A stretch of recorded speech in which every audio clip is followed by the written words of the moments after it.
Speaker साहब तो थानेदार से भी ज़्यादा सख्ती करते हैं। मुझे लगता है सरकार का इतना प्रेशर है उन पे कि आवाज़ नहीं उठा पाए कोई। ये सरकार भागना चाहती है, ये लूट खसूट वाली सरकार है, ये चोरा चकारी वाली सरकार है। इस सरकार का विरोध करेंगे, इस टेंडर चोरी के विरुद्ध, इस लूट खसूट के विरुद्ध भारतीय जनता पार्टी आवाज़ उठाएगी और तब तक नहीं रुकेगी जब इस लड़ाई को पाए तकमीर तक हम न पहुँचा पाए। मनी और मसल पावर की सरकार है और हम बात करना चाहते थे, बात नहीं करना दे रहे। हमने जब वेल में जाके भी बात करनी चाहिए, लेकिन धक्का मार के वेल में हमें कोई नहीं चाहिए। स्पीकर साहब तो थानेदार से भी ज़्यादा सख्ती करते हैं। मुझे लगता है सरकार का इतना प्रेशर है उन पे कि आवाज़ नहीं उठा पाए कोई।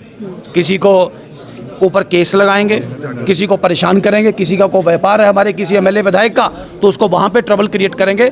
और हमें नहीं, बाकी भी आपके ध्यान में रहे, एक और देर स्टार्टलिंग रेवलेशन, एक नेशनल कॉन्फ्रेंस के ही विधायक जिन्होंने पीडब्ल्यूडी और माइनिंग के बारे में एक सवाल लगाया, लेकिन शाम को उन्हीं के जो स्टोन क्रशर यूनिट था उस पर रेड बजवाई गई और उन्हीं के मेंबर ने कॉन्टेम्प्ट नोटिस भी अपने मिनिस्टर के विरुद्ध फाइल किया है। तो यह सरकार एक्सपोज हो चुकी सरकार है। इस सरकार में आगा सईद राहुल एक बात करते हैं, मियां अल्ताफ साहब दूसरी बात करते हैं। और मैंने कहा रूलिंग पार्टी के एमएलए ने अपनी सरकार के विरुद्ध कॉन्टेम्प्ट नोटिस लगाया, अपने आप में वाकई ये चिंता का विषय। बता भी दूं आपको, दरहाल से एमएलए जावेद साहब जरूर पूछेगा कि आपने कौन सा कॉन्टेम्प्ट नोटिस लगाया। आप पर मिर्ची लगी तो मैं क्या कहूँ, इस तरह की बातें हो रही थी और आज आपने उन पर वोट चोरी का इल्ज़ाम, माफ़ कीजिएगा, चोरी का इल्ज़ाम लगाया है कि अलग अलग तरह की चोरियाँ जो है, बजरी चोरी, इस तरह की चोरी हो रही है। किस तरह से आप इस चीज़ को देखिए, मैंने कहा आपको कि सबसे पहले सस्ता मटीरियल हम सबको फराहम हो। हमारा घर, हमारा कूचा, हमारी गली, हमारा अस्पताल, हमारी बिल्डिंग, हमारा स्कूल उससे बन पाए। और इस ट्रेड में एक ट्रेडिशनल है, हर गांव में आपको मिलेंगे ये खच्चर पे रेत पहुंचाते हैं।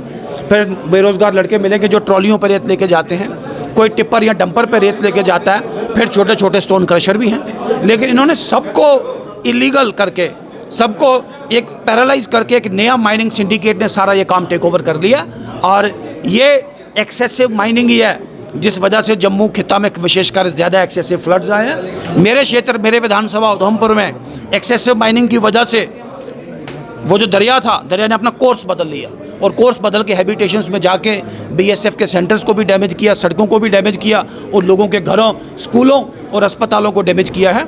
इस मायने के विरुद्ध, इस टेंडर चोरी के विरुद्ध, इस लूट खसूट के विरुद्ध भारतीय जनता पार्टी आवाज़ उठाएगी और तब तक नहीं रुकेगी जब इस लड़ाई को पाए तकमीर तक हम न पहुंचा पाए। सर आप एक लीगल जानने वाले हैं, आप खुद वकील हैं, जो आज आपने जब्त किया, तो क्या आपको लगता है कि ये तरीका सही था? देखें आपकी बात ठीक है।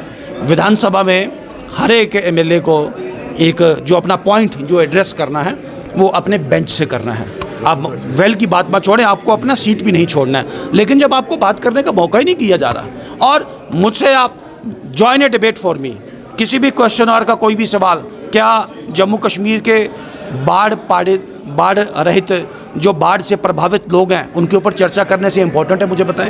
मुझे बताएं। आज एक इम्पोर्टेंट अखबार ने एक रेवलेशन की है कि पीडब्ल्यूडी में चोरी की जा रही है, दूसरा अखबार एक मैंडेट कह रहा है कि माइनिंग में चोरी की जा रही है, एक सिंडिकेट माइनिंग को रूल कर रहा है, उस पर बात नहीं की जा रही।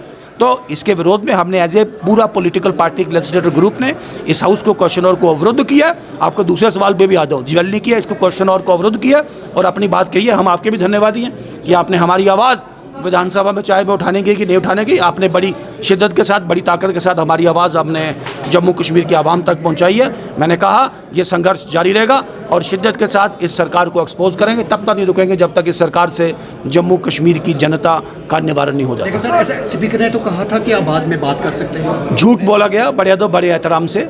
इसके बाद जीरो और है। तो आपको लगता है कि क्या इसके बाद जी बिल्कुल होगा। इसके बाद जीरो और है, वो स्पीकर साहब का नहीं, हमारी मर्जी, हम जो मर्जी विषय उठाएं।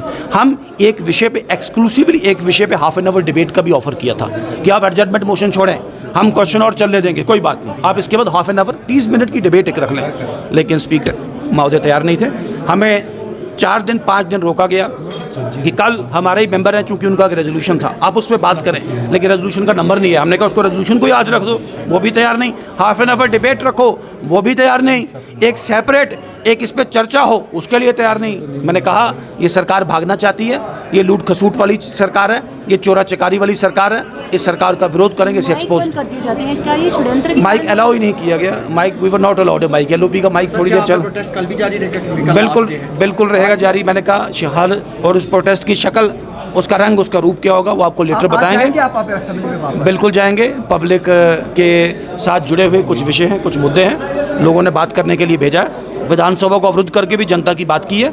अपना ईगो कोई नहीं है हमारा, अपनी गांठ कोई नहीं है, तो उन बिल्स पे भी वो कुछ गैर कानूनी गैर आईनी बिल हैं, उन पर भी अपना पॉइंट जरूर जताएंगे।